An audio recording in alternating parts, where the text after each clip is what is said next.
Ontario, Canada's premier, is imposing a 25% tariff on power that his province feeds to Minnesota, Michigan, and New York State. He says he'll back off, but only if President Trump calls off his tariffs for good.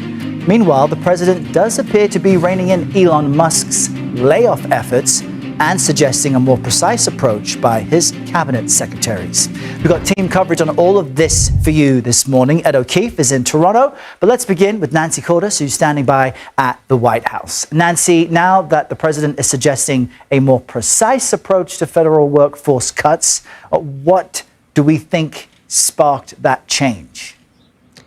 It's not exactly clear, Errol. It's possible that it could be the frustration that is spilling out at Republican town halls, or maybe it's the lawsuits that have been piling up.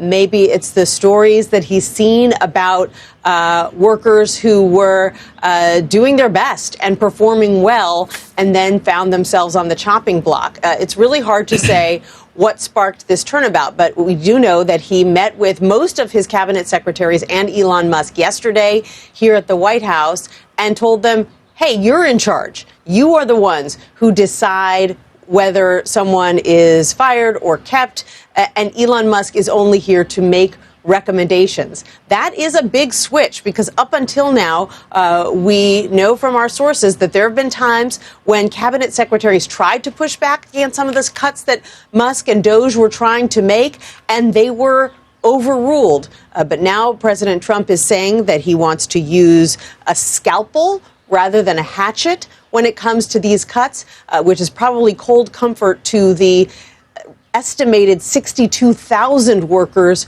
who have already been eliminated using the hatchet approach. That's right. And there have been reports on the CDC sending out emails to people in Atlanta who had been fired saying, hey, can you come back? How then is Elon Musk reacting to this new directive, the scalpel approach? He had a two-word reaction on X, the social media platform he owns, where he just said it was a productive meeting. He did tell Republicans on Capitol Hill when he met with them yesterday that he doesn't have control over the cuts, that it's the cabinet secretaries who make the ultimate decision.